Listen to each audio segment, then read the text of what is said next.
దేవునికి మహిమ కలుగును గాక. ప్రభు అయిన యేసుక్రీస్తు నామములో అందరికీ వందనాలు, శుభాలు తెలియజేస్తున్నాను. ప్రేమైన దేవుని బిడ్డలారా, ఒక విషయాన్ని మనం ఆలోచన చేద్దాం. ఈ లోకంలో చదువు లేదా ఈ లోకం అనుకునే జ్ఞానము, విద్య, సైన్స్, శాస్త్రాలు మానవులు చూసి పరిశీలించి దాంట్లో ఉన్నది తెలుసుకొని ఎన్నోసార్లు ప్రయోగాలు చేసి కొన్నిసార్లు ఫెయిల్ అయ్యి తర్వాత కానీ విజయం పొంది కొన్నిసార్లు సత్యం చెప్తున్నారు. అలా మానవులు ఈ ప్రకృతిలో, ఈ భూమిలో, ఈ సృష్టిలో ఉన్నటువంటి విషయాలన్నీ చూసి శాస్త్రాలుగా, పుస్తకాలుగా, విద్యగా సమకూర్చుకుంటున్నారు. అయితే ప్రేమైన దేవుని బిడ్డలారా, ఈ భూమి మీద ఉన్న ప్రతి శాస్త్రవేత్తకు, విద్యను నేర్చుకుంటున్న ప్రతి విద్యార్థికి, ఈ లోక జ్ఞానమే జ్ఞానం అనుకుంటున్న ప్రతి మనిషికి తెలియవలసిన విషయం ఏంటంటే, దేవుడు ఆయన యొక్క గ్రంథమైన బైబిల్లోని సంగతులు. అవును, ఈ యొక్క బైబిల్ కొంతమంది మత గ్రంథం అనుకుంటారు, కొంతమంది కేవలం దేవుడికి సంబంధించిందే అనుకుంటారు. కానీ ప్రేమని దేవుని బిడ్డలారా, బైబిల్ అనేది మానవునికి దేవుడిచ్చినటువంటి జ్ఞాన గ్రంథము, రక్షణ గ్రంథము, సత్య గ్రంథము. ఆ బైబిల్ని కానీ పరిశీలిస్తే, విశ్వాసంతో పరిశీలిస్తే ఆశ్చర్యకరమైన సంగతులు బయలుపడతాయి. కొన్ని విషయాలు మనం బైబిల్లోంచి పరిశీలిస్తే ఆశ్చర్యకరమైన సంగతులు మనకు తెలుస్తాయి. ఆది కాండములో 6వ అధ్యాయములో 15వ వచనంలో, ఆది కాండము 6వ అధ్యాయం 15వ వచనంలో దేవుడు తన భక్తుడైన నోవహుతో చెప్తున్నాడు, నీవు దాన్ని చేయవలసిన విధము ఇది. ఆ ఓడ 300 మూరల పొడుగును, 50 మూరల వెడల్పును, 30 మూరల ఎత్తును గలదై ఉండవలెను. సంఖ్యాశాస్త్రము. ఈ భూమి మీద యూనివర్సిటీలు, స్కూళ్ళు, కాలేజీలు, చదువులు, పుస్తకాలు వచ్చిన తర్వాత నేర్చుకుంటున్నారు సంఖ్యలు, ఇవంతా కూడా. కానీ యూనివర్సిటీలు, కాలేజీలు లేకముందే దేవుడు నోవహు అనే తన భక్తుడికి లెక్కలు నేర్పించున్నాడు. అదే ఇప్పుడు మనం చదివింది సంఖ్యాశాస్త్రం. 300 మూరల పొడుగు, వెడల్పు, ఎత్తు. పొడుగు, వెడల్పు, ఎత్తు లెక్క కూడా చెప్తున్నాడు. 300 మూరలు, 50 మూరల వెడల్పు, 30 మూరల ఎత్తు. అప్పటికి యూనివర్సిటీలు లేవు, కాలేజీలు, స్కూళ్ళు లేవు. మరి నోవహుకి ఎలా తెలిసింది? దేవుడు నేర్పించాడు. కనుక చూసారా, దైవ గ్రంథమైన బైబిల్లో సంఖ్యాశాస్త్రము, గణిత శాస్త్రము కూడా ఉంది. ఇది ఒక ఆధారం. ఇంకొకటి చెప్తానండి. ఇంకోటి కానీ చూస్తే, సకల శాస్త్రాలకు బైబిల్ ఆధారమా అంటే అవును, ఆధారం. బైబిల్ను అనుసరించి ఈ లోకము కానీ, ఈ శాస్త్రవేత్తలు కానీ, ఈ చదువుకునే వారందరూ కానీ బైబిల్ని అనుసరిస్తే వాళ్ళకి ఖచ్చితంగా సత్యము దొరుకుతుంది. దేవుడు చేసిన ఈ సృష్టిలో చూసి వారు నేర్చుకుంటున్నారు. కొత్తగా ఏమి సృష్టి చేసి నేర్చుకోవడం లేదు. దేవుడు చేసిన సృష్టిలో చూసి నేర్చుకుంటున్నారు ఈ లోకం అంతా కూడా. ఈ శరీరము చేయబట్టేగా దాని లోపల ఉన్న అవయవాలన్నీ చూసి నేర్చుకొని వైద్యశాస్త్రం పుట్టింది. ఈ యొక్క భూమి చేయబడి ఉంటేనే కదా భూశాస్త్రం పుట్టింది. ఈ ఆకాశము చేయబడి ఉన్నందువల్లనే కదా ఆకాశ శాస్త్రము పుట్టింది. ఇంకొకటి చెప్తున్నాను జాగ్రత్తగా.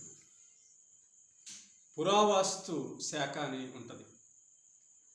భూమి లోపల ఏమేమి ఉన్నాయో వాటిని వెలికి తీసి చూపించేటటువంటి పాత తరానికి పాత కాలానికి సంబంధించినటువంటి విషయాలన్నీ వస్తువులన్నీ వెలికి తీసి చూపించేది పురావస్తు శాఖ.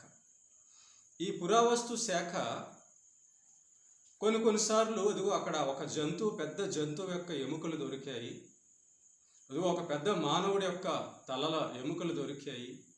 ఇలా రకరకాలుగా ఎముకలను తీసి చూపిస్తూ తవ్విన స్థలాల్లో వారందరూ వాటిని చూపిస్తుంటారు. ఒక విషయం మనం బైబిల్లో చదువుదాం. ఇదే ఆదికాండము 7వ అధ్యాయము 19వ వచనం నుంచి 23 వరకు. ఆదికాండము 7వ అధ్యాయము 19వ వచనం నుంచి 23 వరకు. ఆ ప్రచండ జలములు భూమి మీద అత్యధికముగా ప్రబలినందున ఆకాశమంతటి క్రింద ఉన్న గొప్ప పర్వతములన్నీ మునిగిపోయిను. 15 మూరల ఎత్తున నీళ్లు ప్రచండముగా ప్రబలను గనుక పర్వతములను మునిగిపోయాను. అప్పుడు పక్షులేమి, పశువులేమి, మృగములేమి, భూమి మీద ప్రాకు పురుగులేమి, భూమి మీద సంచరించు సమస్త శరీరులేమి నరులేమి చనిపోయిరి. పొడి నేల మీద ఉన్న వాటన్నిటిలోనూ నాసికారంధ్రములలో జీవాత్మ సంబంధమైన ఊపిరి గలవన్నీ చనిపోయాను. నరులతో కూడా పశువులను, పురుగులను, ఆకాశ పక్షులను, నేల మీద ఉన్న జీవరాశులన్నీ తుడిచివేయబడను. అవి భూమి మీద ఉండకుండా తుడిచివేయబడెను. నోవహును అతనితో కూడా ఆ ఓడలో ఉన్నవి మాత్రము మిగిలి ఉండెను. చూసారా? ఇప్పుడు చదవబోయిన ఈ మాట ఎందుకు నేను చదివి వినిపిస్తున్నానంటే, నోవహు కాలములో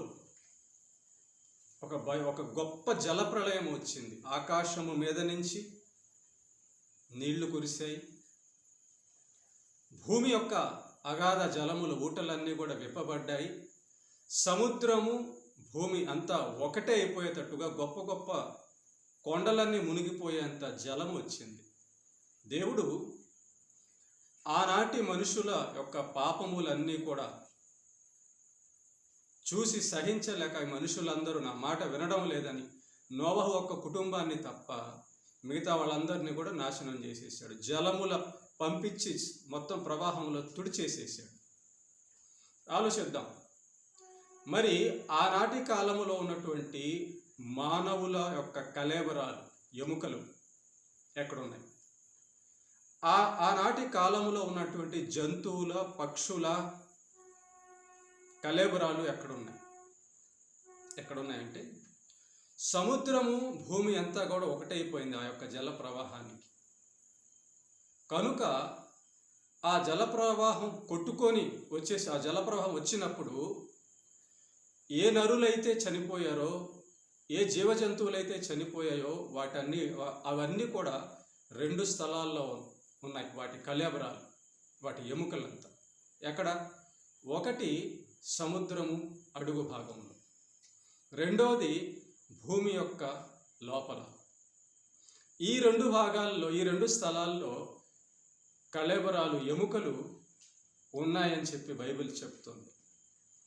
పురావస్తు శాఖకు బైబిల్ ఆధారం నేర్పిస్తుంది. బైబిల్ పురావస్తు శాఖకు తెలియజేస్తుంది. పాతకాలంలో బ్రతికినటువంటి మానవుల, జంతువుల యొక్క ఎముకలు ఎక్కడ ఉన్నాయంటే ఇదిగో సముద్రపు అడుగులో ఉన్నాయి. ఎందుకంటే ఆనాడు సముద్రము, భూమి మొత్తం నీళ్ళగా మారిపోయింది జల ప్రవాహం వలన. దేవుడు నడిపించినటువంటి జలప్రవాహం, రప్పించిన జలప్రవాహం వలన. కనుక పురావస్తు శాఖకు సముద్రం లోపల ఎముకలు ఉన్నాయి. అలాగే భూమి లోపల ఆ కాలంలో ఆ నీళ్లు ఇంకిపోయి కొంత లోపలికి ఈ యొక్క మట్టి అంతా కూడా ఈ ఎముకలన్నీ కూడా వెళ్ళిపోయి ఉంటాయి. చాలా వందల వేల సంవత్సరాలు అయింది కనుక ఈ యొక్క ఎముకలన్నీ కూడా లోపల పాతుకొని పోయి ఉన్నాయి. అవే ఈరోజు మన పురావస్తు శాఖ వాళ్ళకు దొరుకుతున్న ఎముకలు.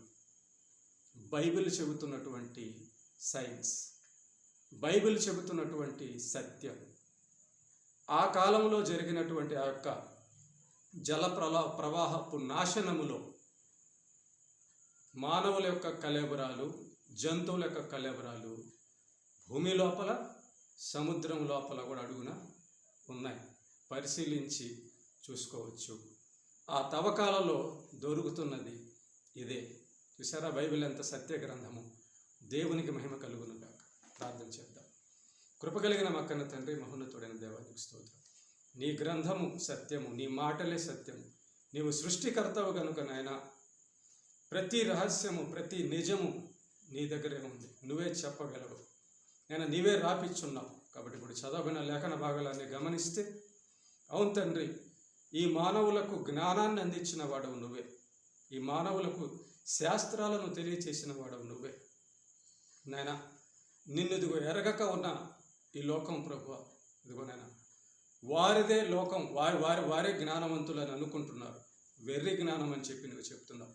కాబట్టి ఈ లోకంలో ఉన్న వారందరూ కూడా నీ యొక్క గ్రంథములోని సత్యాలను బట్టి నమ్మి సత్యాన్ని తెలుసుకొని రక్షణ పొందినట్లుగా ఈ లోకానికి కళ్ళు తెరవమని, నమ్ముతున్న వారందరినీ కూడా నీ పరలోకానికి సిద్ధపరచమని, నీ యందు భయభక్తులు కలిగి ఉండేటట్లుగా అన్ని విషయాల్లో దీవించమని క్రీస్తు యేసు పేరిట ప్రార్థిస్తున్నాం తండ్రి. ఆమేన్.